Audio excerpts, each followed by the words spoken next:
Hello, and Welcome. welcome to Alternate Fucking Casuals. What makes you fucking casual? it don't matter. What you know, Fucking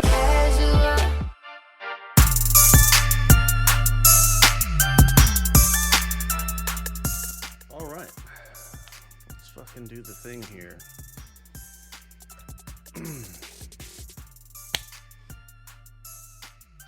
Ultimate fucking casuals. We're back, bitch. Nathan, Isaac, my fellow casuals. How casual are you feeling this fine Sunday? Dude, after what I just saw, I mean, we're gonna discuss it later, but after what I just saw, I'm feeling pretty casual. Pretty casual. Yeah, I feel like I don't know shit about anything. Oh, let's get right into it. Into some news here. Shavkat Rakimov is going to be out until Q1 of 26. What was the rationale? Was it that he was injured again? Or Nathan, you were telling me that he's having some domestic issues? Yeah, his wife was either arrested or had like a visa issue. There was some kind of interpersonal thing going on in addition to his injury that's kind of kept him out. But it seems that his team is now talking about January, February, we're coming back and we're fighting. And they've even admitted, like, yeah, we're not going to get a title shot right off the bat. We have to go get a win or two to put us back in that position. But, I mean, this is exciting. I mean, Shavkat, we don't want him turning into another Zabit type of fighter. Like, there's a lot of potential here. And so it's exciting to hear that there's something on the horizon. Yeah. I mean, after the Ian Gary fight, we learned that he had the ligament in his knee was like messed up. He had to get surgery done for that. And I mean, we even saw like the photos of something like his wife was in a car crash, and then their car flipped upside down, and now this. I mean, it just seems like a string of bad luck, but hopefully we can get him back in the ring. Because I mean, when he's healthy and he's actually in the fight, I mean, he looks amazing. Someone that could, potentially be champ. So we definitely got to get him back. He'll be back in time for Paramount. Yeah, that's a big addition. Oh, speaking of potential Paramount stuff, Alex Pereira talking about fighting John Jones at heavyweight? Question mark. I'm not sure why heavyweight, why John Jones.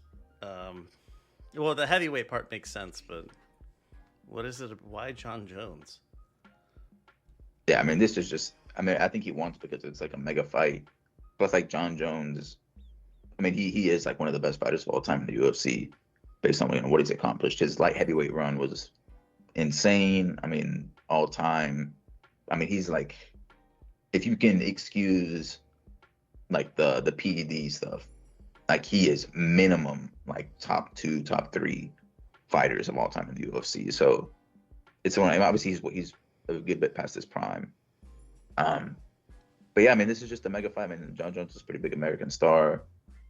And I mean, that'd be one of those things. I don't know if Alex Pereira is trying to get onto the White House card, but I mean, that just seems like one that could potentially be on there. I mean, it's a good one, but I mean, we'll see what happens.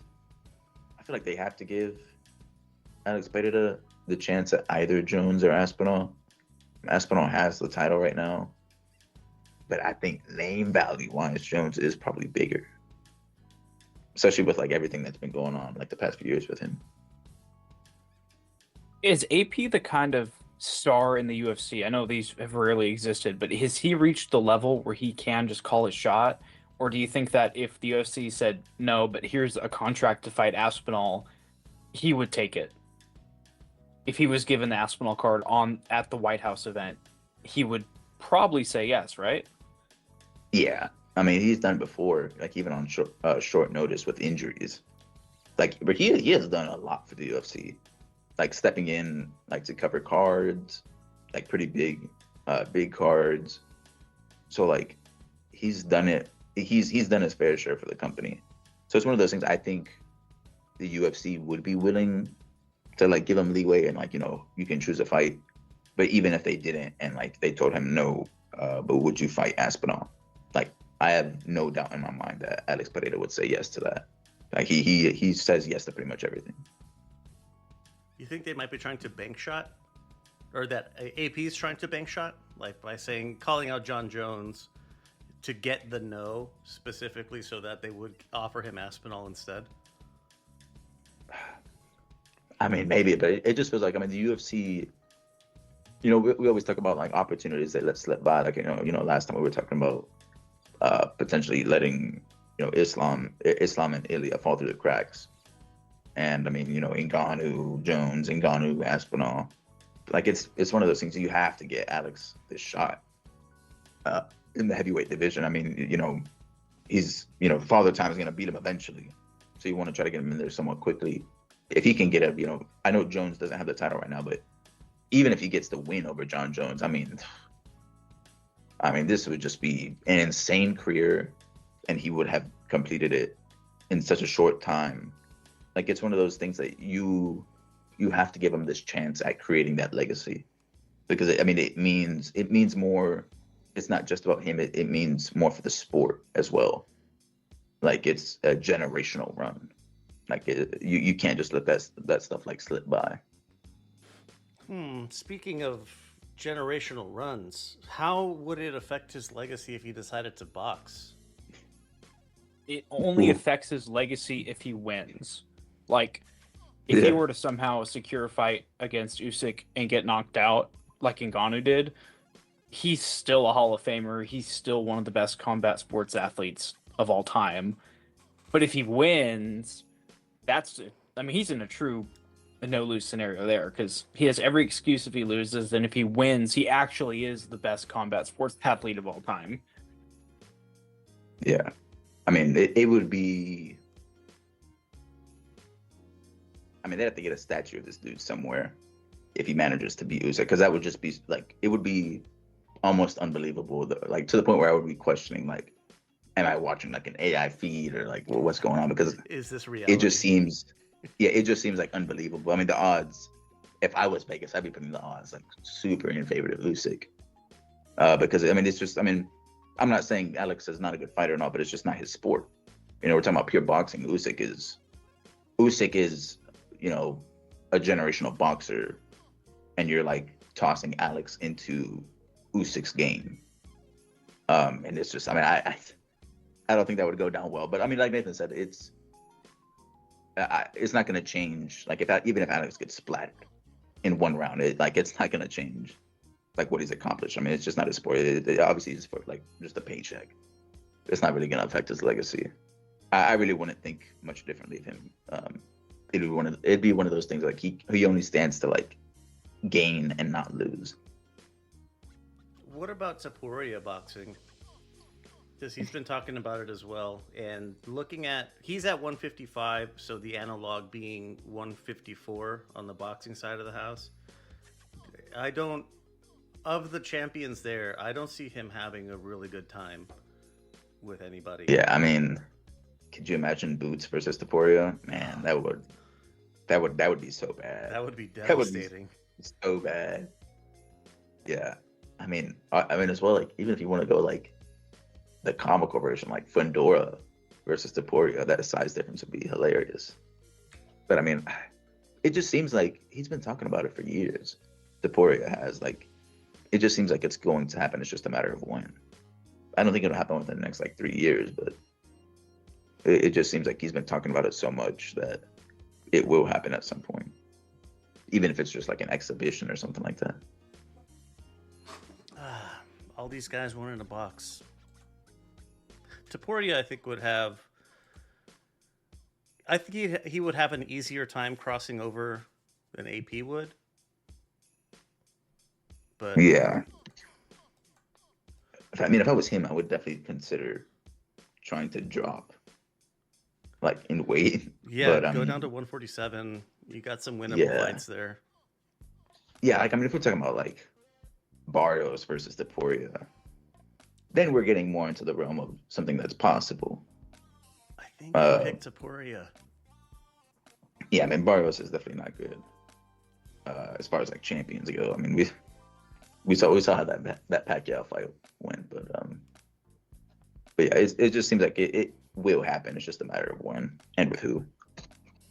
All right. Anything more for this little bit of news that we had? All right. Recaps, once again, are quick. Two things really quick. Tuesday, October 14th, the end of Dana White's Contender Series. It was week 10. And on Friday, October 17th, One Friday Fights 129.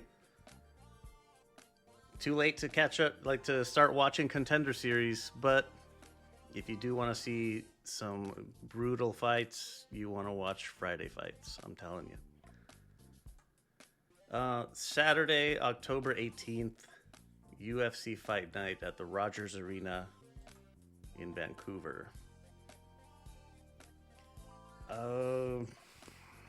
Bottom up, as always. Melissa Croden stops Tainira Lisboa in 3. Yusri Belgrui stops Asma Bekoev in 3. Oh, double RJ tag. Didn't want anyone to lose here. Stephanie Luciano submits Ravina Oliveira in the 3rd. Sad times. Jordan Santos, UD over Danny Barlow. Dude, this was a good fight, by the way. The second round was insane. Barlow like hurt Santos towards the middle of the second round, and then like Santos, I mean, an Iron Chin, the dude's a warrior. I mean, all the credit in the world. Later on in the round, he hurts Barlow. You know, he has him backing up against the fence. Santos is pouring it on, and then like in the last little bit of round 2, Barlow comes back and hurts Santos again. I mean, that second round was insane. I mean, they it seemed like Barlow definitely spent most of his gas in that second round, because in the third round, that's what it came down to. It seems like it was like potentially like 1-1 going into the third. Santos just had more gas in the tank, and he was able to take it over. But I mean, he finished strong. He got the win. But I mean, that was a tremendous fight, especially that second round. Bruno Silva submits Hyunsung Park in the 3rd. Richie Lang stops Cody Gibson in 1. Brutality. Brutal. By the way, just credit to, how do you say his name is pronounced? Richie Lang. Richie Lang. Yeah, I mean, brutal knockout. But did you guys see like after the fight, when they did the post-fight interview, like he's obviously Chinese. He's speaking Mandarin, and they brought in a Korean translator to try and translate for the interview with DC. And like he's speaking Chinese, and then DC gives him the microphone, and then he passes it to the translator. The Korean translator he says like he's Korean, I'm Chinese. No, he's Chinese, I'm Korean. I'm gonna try my best, but we'll see what I can get, DC. And he like all he could really translate was thank you. That's like really all he could translate. So it's like it's one of the like funniest things I've ever seen in a UFC interview. Just like hilarious. Do you think he even like was able to understand the thank you, or do you think he just like, he says thank you guys, like good night? He just made it up. I think he like to say something. He was able to say the word, like I think it was like shishi or shishi, Shishi. like in Chinese. Yeah. Yeah, like he knew that meant thank you, but that was all he could pick out from what he said. Poorly done. Speaking of poorly done, Drew Dober stops Kyle Prepolek in the 3rd after a good back and forth, good 1-1 as far as scoring in the rounds going into the 3rd, and then some brutal nut shots. Yeah. Bad. And it's a bad low blow. They did take a point, though. I would say they did take a point. But, I mean, in the 3rd round, Drew Dober, after getting the point taken away, he just immediately started, like, trying to go for the knockout. And he got it. He got it. Not the way you want to get the finish. Moving out of the prelims, Kyle Nelson, UD over Matt Frivola, Is this the one where they had the weird shit at the end of the first? Oh, dude, yeah. All right, so this was like a really weird thing. We discussed a few weeks ago. I forget in which fight it was, but who was it actually? Someone got submitted, or like, Magny. oh, it was Neil Magny. Yeah, Neil Magny. He got was it Jake Matthews, Neil Magny, Jake Matthews, or something like that. But there was like, the refs saw, he thought Neil Magny got put to sleep with like a few seconds left on the clock. He stops it, sees that Neil Magny is awake, and like he sort of realizes his mistake. But then like the bell goes off at the end of the round. He's just like, he scraps everything. He's like, it's not a finish. We're gonna go on to the next round. And like that one was like, I guess slightly more understandable because like Neil Magny was not, he was awake. He was not asleep. But in this version, I mean, Kyle Nelson he hurt Frivola really bad, knocked him down, and it was like he was laying in some pretty heavy ground and pound into Frivola, and it was like right at the end of the round. The time is ticking down. He's like landing shots directly to the head, almost like no defense from Frivola. Dan Miragliotta stops the fight. You see the fight. There's like 3 seconds left on the clock, and they show the replay, and that was like the actual, like the real clock also showed. It wasn't just like the broadcast clock. 3 seconds left. He stops the fight. They get up. They start shaking hands, hug each other. Frivola goes to his corner, hands up on the cage. Obviously like in defeat. DC is talking about, showing the Buffalo Wild Wings blazing knockout because it happened so quick. It was in the first round, and then they started to get confusion. I mean, DC was about to go up for the interview, and they start to get some confusion because Dan Miragliotta starts saying the fight is not over. The fight is not over, and they continue into the second round. Everyone gets out of the ring. He tells everyone, Dan Miragliotta tells everyone to get out of the ring because the second round is going to start. And I mean, it's just like super chaotic because everyone thought this fight ended. The fight's continuing, and we go on for another 2 rounds. But Kyle Nelson still gets the win by decision. But it should have been 100% a TKO stoppage. Yeah, should have been. I've never seen this before. It was wild to see. And like this one is like even more egregious because it was a valid stoppage. I don't know why him hearing the bell would change anything. And I mean, it was just, I've never seen anything like this before. Somebody was saying that it didn't count as a stoppage because he didn't wave his hands. Like he just kind of broke it up. I see what you're saying there, but like when on the replay, he touches Kyle Nelson to like push him off. Like he made, like his hand actually touches Kyle Nelson. So it's like, why are you pushing him off if you're not stopping this fight? Right. Like if you didn't want to stop this fight, why would you get in between them? Like it was a super wild thing to see. I don't know why. I don't know what he was doing. I wish we could like hear his thoughts, or like Dan Miragliotta, if we could like get him in front of a microphone to ask him what was going through his mind. Because I mean I've not heard anything from him since this fight. But yeah, I mean just weird all around. Oh, Charles Jourdain did not leave it up to the referee. Submits Davy Grant in 1. This is a good win. Dude. Yeah, very good win for him. Fun one too. Davy Grant's not easy to put away like that. Yeah, a massive little flying knee, jump knee. Manon Fiorot stops Yasmin Yazdavicius in the first. Another weird stoppage. Yeah, I mean, I thought I wasn't like upset with this one because like she was on chicken legs. Yazdavicius was. After like a step in, like left hand, like it turned her and like she was not able to walk. She fell down. Fiorot started like laying into her, some ground and pound. I mean, it was clear she was pretty hurt. Even when she got up, she was like still wobbling around. So I wasn't like upset with this at all. But I honestly did not expect this result though. I'm sure the odds for this were pretty like good. So if anyone got it, I'm sure they got paid some decent money. But yeah, I did not expect this. I deleted the second name. Ayman Zahabi. He got a split decision. Over Marlon Vera. That's right. Yeah. Cheeto. Was it that Yeah. close? I mean, Vera like had his moments. I think he definitely had a round, but it was like kind of your classic Cheeto performance where he does something good and then isn't able to follow up on it. And so, I mean, it was like the close but clear kind of win, right? Vera did not do enough to deserve this win, but I think, it wasn't like a runaway from Zahabi. Yeah. I had it 2-1 Zahabi.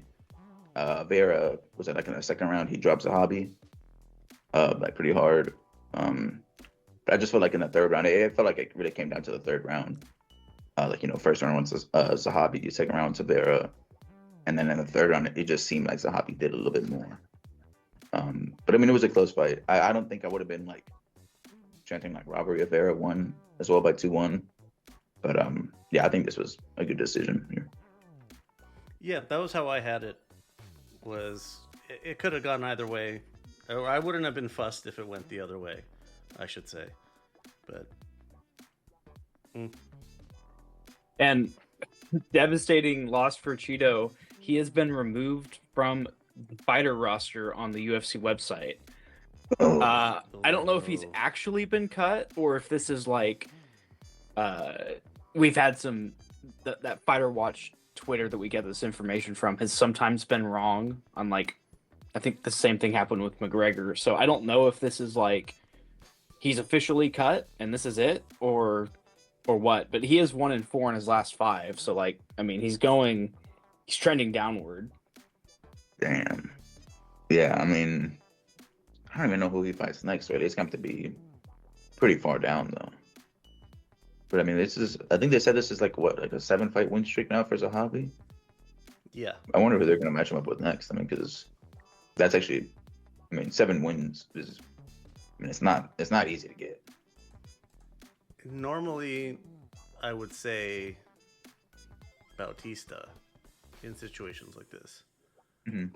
But can't say that right now. Moving up, Mike Malott defeats Kevin Holland. I have it here by nutshot. 2 bad ones. Had Kevin Holland reeling pretty much the entire time. And there were This, no like- points taken off for this, right? No. Can we really Shocking. count this as a win? Like, because let's be real. First of all, the last shot to Holland's nuts. It was like full contact. He went down. He took the full 5 minutes. I'm actually like pretty shocked that there was not a point taken. At this point, fighters should just like have that in their arsenal. You can get away with one nut shot. It just seems like you would be not smart to, like it would no longer be smart to not use it because it seems like they're not going to take points away for it, and it's going to give you an advantage. But still, Mike Malott was not able to put anything together to finish Holland in like what seemed like a pretty lackluster fight as that fight was, continued into the decision. Holland was like limping. He kept reaching down. Obviously, he's still in pain. But yeah, this is a rough performance all the way around. Speaking of rough performances, Brendan Allen defeats Rainier de Ritter by 4th round quit on the stool. Dude. This is like it's a really bad look for us and our credibility because just last episode or a couple episodes ago we were talking about how de Ritter's the one outside organization turned UFC fighter that's like actually legit and he's going to be a title contender, and I don't know, maybe he still is. Maybe there was some circumstance around this fight that kept him from being 100%, but like quitting on the stool, it's always a terrible look. Yeah. And to be fair, his coach did say like, hey, he wasn't making it. we're not going to let him take unnecessary damage, so I stopped the fight. And I can respect that, but like, you expect a professional UFC fighter to not tap because their cardio is gassed, right? They should be in better shape, and if they're so sick that they can't compete, it's like, why did you even enter the ring, kind of thing. Yeah, dude. I mean, like he did lose his fight. He looked rough, but like we were just talking about this. I mean, he looked different to you guys, right? I mean, he did not look the same like he looked in the Whitaker fight or in the Bo Nickel fight. I mean, there was no stand-up offense from De Ritter. And then, whenever he did try to take it to the ground, he just easily reversed by Brendan Allen. I mean, Allen was able to maintain control pretty well. He just really did not look the same. And like Nathan said, he gassed completely. I mean, what was it? Like at the end of the fourth round, Jason Herzog had to come over to him because, I mean, there's a rule that the fighter has to get up and walk to the corner on his own. Like if you're not able to do that, they have to call the fight off. And you have to do that without any corner assistance. So, I mean, De Ritter was even struggling to get up. Just completely spent. And yeah, I mean, he lost. I mean, I thought he won the first round. But then after that, it just seemed like Allen figured out that he could maintain control pretty easily on top. If he could reverse it on De Ritter. And that's just, I mean, that just seemed what the game, that ended up being the game plan for Allen for the rest of the fight. And I mean, it was pretty easy. There was not much resistance coming back the other way. But yeah, man, De Ritter did not look good. This definitely, the stock has plummeted. And I mean, looking back, Fluffy might have cooked this dude like pretty bad, maybe even submitted him, because Fluffy, like he has the opposite issue. I mean, he does not get tired. But yeah, I mean, I will say later on we did learn De Ritter on his own Twitter posted that he had norovirus this week, and that in the first round he broke his hand.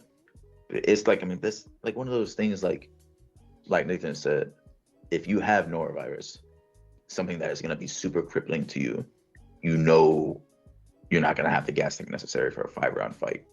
Why would you not just pull out? Like, you have to think about your own career at that point. Like, I don't know if it's just that company man type like mindset that they have, but you just have to pull out. I mean, because now your hype has been like completely derailed. I mean, you lost to Brendan Allen. I mean, yeah. Well, I think when it comes to excuses like this, right? Everyone's always got a reason that they lost, right? But sometimes those are legit, and I think Pereira said he had the same thing in the first Ankalaev fight, and then they did the rematch, and he obliterated Ankalaev. Like there was credibility to that after the fact. And I get while I do question it, I still get like you've prepared for this fight, and then like the final 6 days you get really sick. Like I understand you're gonna get shit from the company if you pull out 6 days, 7 days before a fight, and so I get getting in the ring, but we're not going to really know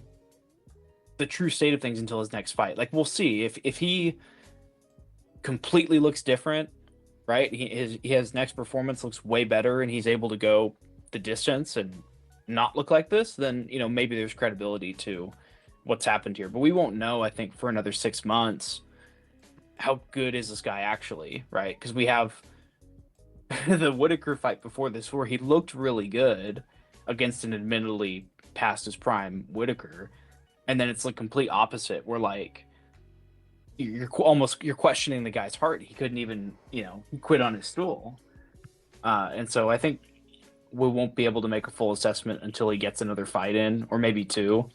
But I mean, in the moment, it really is like you said, it's a terrible setback. He's out of title contention.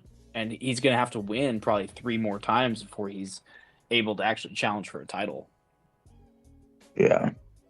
Yeah, I mean, his next performance is going to be critical. Because, I mean, if you take another loss, I mean, depending on who they match him up with, I guess, but if you take another loss, I mean, that would actually be, like, really, really bad.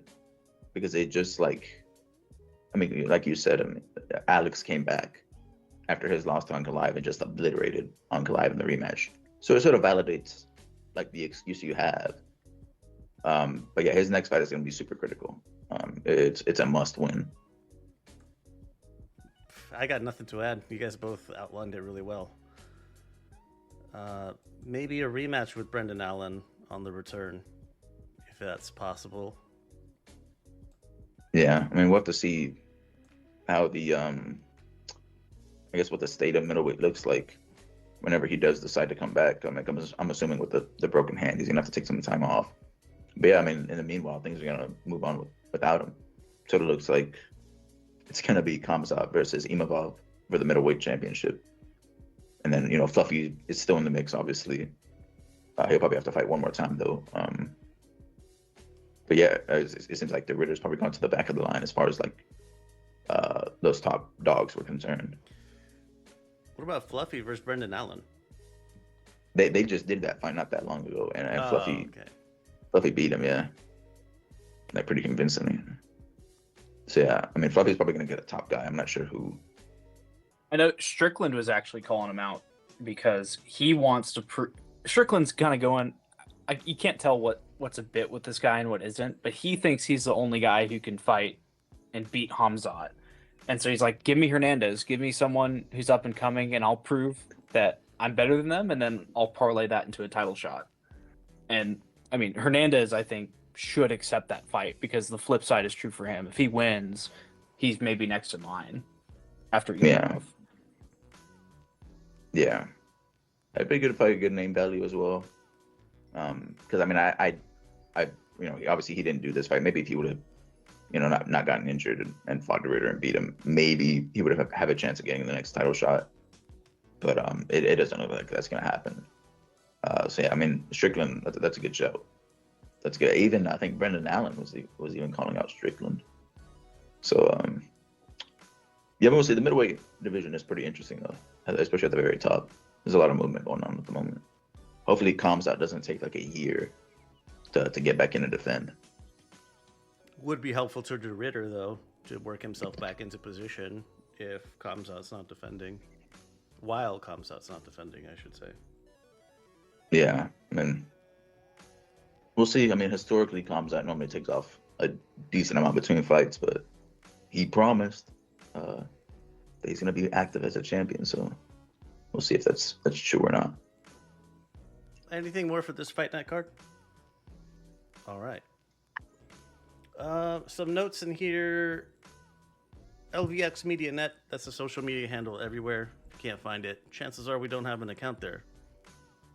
Wherever you're listening, if you want to hit us with a rating, helps push us up the search algorithm, helps us get out there to more and more people. And if you're feeling extra, a review also helps. And if you want to get rid of ads, lvx.be/Patreon. All right. What if a small natural step could make a profound difference in your daily well-being? Many of us grapple with everyday stress, looking for natural ways to support our mood, our mental resilience, and our overall vitality. The answer might lie in nature's wisdom. Support for this episode is from psilocybin, the powerful psilocybin mushroom in a convenient microdosing capsule. Revered in traditional practices, psilocybin is gaining recognition for its remarkable benefits in mental health. With psilocybin, you're choosing a natural path to holistic wellness. I feel it's incredibly important to say that this isn't a substitute for professional medical advice, it's just a really good supplement. Of the 3 blends, I've tried the Inner Peace blend, and I can tell you from the beginning I felt a greater sense of calm and mental clarity. I've been juggling with some unfortunate stressors, and I've been doing it with a lot more resilience. But psilocybin is more than just a supplement, it's a step towards a more harmonious you. If you want to have a look at what psilocybin has to offer, go to lvx.be/psilocybin, that's SOULCYBIN, and use the code LuxMedia to get yourself a nice discount. Help us out a little bit in the process. Take the first step towards inner peace and clarity. Nurture your nature with nature. lvx.be/psilocybin, use code LuxMedia. In today's connected world, your digital life is always on. You shop, you bank, you connect with friends and family. All of this happens online. But with every download, every click, there lurks a hidden danger: viruses and other cyber threats. One wrong move and your personal data, your photos, even your identity could be at risk. And that's a scary thought. You need more than just hope or vibes. You need proven protection. Support for this episode is from Malwarebytes. It's your digital shield, constantly detecting, blocking, and eliminating the nastiest shit that you can find online. Think of it as your personal cyber guardian, always on watch so that you don't have to be. With Malwarebytes, you can browse, bank, enjoy your online life with confidence. No more worrying about malware, phishing scams, ransomware, or any of that other nasty shit. Enjoy secure access to what matters most to you. Protect your digital world, protect your peace of mind. Take Malwarebytes for a trial run today. Go to lvx.be/MWB and invest in your online security today. There's that. Into the previews. On Halloween, One Friday Fights 131. Be a good way to start your Halloween day, Halloween morning. But Saturday, November 1st, UFC Fight Night at the Apex. Are we back to Apex slop? Dude. This is actually hysterical how bad this is. This might be the worst part of the year. In fact, I feel like it has to be. The main event, bro. I mean, dude, I'm just gonna go ahead and say it. I mean, we're gonna go through it here in a second, but go ahead and make plans for this Saturday night. Go ahead and do something else. Make dinner plans. Go out somewhere. Go watch a movie. Go do something else. Yeah, it's All Saints Day, Day of the Dead. There should be something going on. Yeah, you can watch the highlights on Twitter. What highlights? Are you kidding me? If there are any, yeah. All right, let's go from the bottom up. We have Talita Alencar versus Ariana Carnelossi. Ooh. Isaac Dolgarian versus Yadier Devalle. Ketlin Vieira, third at bantamweight versus Norma Dumont, fourth. That might be the most important fight on this card, which is saying a lot, really, but it might be the most important fight on this card. Timmy Kawamba versus Chang Ho Lee at bantam. Billy Elikana versus Kevin Christian at light heavy. Charles Radke versus Daniel Frunza at welterweight. Radke is normally fun, but takes two. I was going through this. I'm trying to hype up some of these stuff, but I can't, bro. There's nothing on here. I can't even there's some fighters that are normally fun, but I can't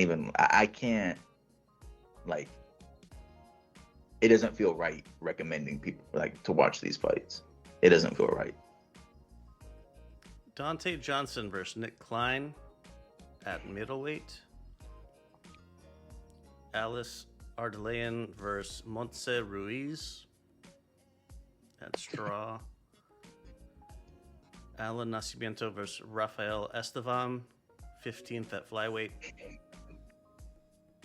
I feel like Estevam's pretty good. Am I misremembering him for someone else? The name does ring a bell. He might have been in a good fight. Yeah. Not too long ago. Yeah, that's what I was thinking. He's got a win over Charles Johnson in 2023. He actually hasn't lost in a very long time. Okay, well, I know that we don't have any. I don't know who this Nascimento guy. Well, I know of him, but this is just something interesting in lieu of any kind of fighter breakdown. He had 4 straight canceled bouts from 2023 to 2025, and then he fought Rafael Filio. But hold on, I gotta screenshot this. Look at this. Oh my god. Look at how many canceled fights this guy has. Let's try and get this into one screenshot here. This guy is allergic to fighting. was going back before the UFC, but a lot of these are UFC cancellations. Damn. Holy cow! Wow. Just never fights. Maybe this is what this card is. Like they're just like putting everyone that like the overflow. Like they just need to get these people some fights. And they just made like an Apex card specifically for that. Let's keep rolling. Phil Rowe versus Sakyan Ko. Bill Rowe, I do remember. He had a really good win over. It was another. Let me look at it. Lusa, Ange Lusa. I remember it was like a comeback KO in the final round, where he had him like pinned, like pushed, like physically pushed him against the fence, and was just like, I mean, almost like a fighter combination, like in video games, just like repeatedly punching him in the face.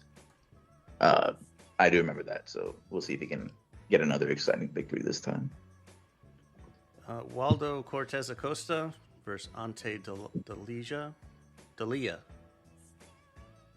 This fight technically has some implications. Just like whoever wins is a future Aspinall like payday Victim. Like they're getting wrecked just for showing up, basically.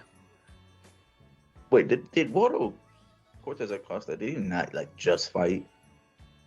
Hold on. Yes. So my god, bro, he just fought Pavlovich. Yeah, he just fought Pavlovich and lost like less than 2 months ago, or like 2 months ago. And it's a quick turnaround. Delia, yeah, I think this is Tom Aspinall's friend. And, Yeah, you're right. He beat Tabora. Yeah, you're right. And he said like that. Tom Aspinall said he wouldn't fight him. That he would rather vacate and let Delia have his time in the sun. Damn. Vayner normally does not like those type of fighters. I mean, there's a whole thing with Aljamain and Merab that he did not like that, but we'll see. Yeah, Delia, he got a really good knockout over Tybura. I guess in his case, it makes sense though, because like he took no damage in that fight. It was over so quickly. Yeah. Moving up, Jeremiah Wells versus Temba Gorimbo at welterweight. I feel like I know Gorimbo. Yeah, he's done things with Dwayne Johnson, The Rock. Like he was the one that got like a house gifted to him from The Rock, and like they do stuff promotion with like The Rock shoes. But yeah. And in the main event, Steve Garcia versus David Onama, 12th and 13th at featherweight. Damn, bro. I mean, what does it say? I mean, they're ranked at least, but I don't even know what input I can give here. I mean, I know he beat Calvin Kattar, and Onama beat Giga Chikadze, but that's really all I got. I mean, I don't know what much like to say regarding this fight. It's the main event. This is like as Apex gets. Is this the apex of the Apex cards? Yeah, This is what it's all been building to? Yeah. This is the Apex card. Watch this end up being like all stoppages. That's like the only way you can like redeem this. And like every once in a while that'll happen. We've had it before, like poor Apex cards where they have like a bunch of knockouts, but this is gonna need some serious juice to save it. Oof. Not much else to say about this one. Yeah. Enjoy your Halloween parties. Yeah. All right, let me do this. Pop quiz hotshot. What's tiny, fuzzy, and responsible for a large portion of the food we eat? If you guessed bees, well, you nailed it. Seriously, 1 out of every 3 bites on your plate depends on bees. So there's a bit of bad news here. These little heroes of our gardens and dinners are struggling. Between habitat loss, climate change, and pesticides, it's a fucking bummer. Without them, our world would look a lot different and it would be a lot less delicious. But there is good news. Support for this episode is from Project Honeybees. When you pick out something nice for someone special, or just something nice for yourself, your purchase adopts a queen bee that you get to name and get to watch over, and you'll support the protection of these extraordinary little creatures. Ready to make a statement and a difference? Go to lvx.be/bees and start browsing for your next gift. Your next favorite accessory can also be a lifeline for our buzzing buddies. Project Honeybees. Get yourself a nice little discount, help us out a little bit in the process, and help save the fucking world. lvx.be/bees. Use code LEO33862. Buzz, motherfucker. So, really quickly, if you want to get yourself into the conversation, you can join our Discord, lvx.be/discord. That'll take you straight there. If you go through the aforementioned Patreon, you'll get yourself a special role. Helps bypass a little bit of the hazing, a little bit. Otherwise, you're going to have to deal with it either way. So, if you want to contact us directly, 833-589-7637. It works on WhatsApp. So if you want to get yourself on the show, then send a voice note through WhatsApp. And if you're sufficiently entertaining, you'll find yourself being played on the show. All that said, dire straits here. Parting words. And go and get those dinner plans ready, man. Make those reservations. You got time. November 1st, listen, starting a new month. We got some fights on the horizon, so go and enjoy one of the last free Saturdays we have, because that's how I'm gonna treat this Saturday. I'm gonna see what movies are in theaters. Yeah, see what restaurants I got. I've been wanting to try, and we're gonna make plans. We're gonna make plans. So I know people aren't wild about mega corporations these days, and the announcement to move to Paramount has filled some with anxiety, but this week is the reason why we need to move. I don't know what Paramount has in store for us, but there is no way that it could be worse than what ESPN is doing on November 1st of November. November 1st of November. That was an interesting saying. We can keep that in there. Department of Redundancy Department. Yeah. Anyways, card so bad I can't even keep my words straight. Let's hope and pray we don't have to deal with this at another company. Yeah, seriously, go find, if you have any other options of stuff to do that. I don't know, does your neighbor have a haunted house that they're setting up? Why don't you go help? Or help break it down, since this will be on the 1st. I got nothing. That's it. We'll see you on the other side of this Apex slop. You've been listening to the Ultimate Fucking Casuals. Yes, sir. Peace.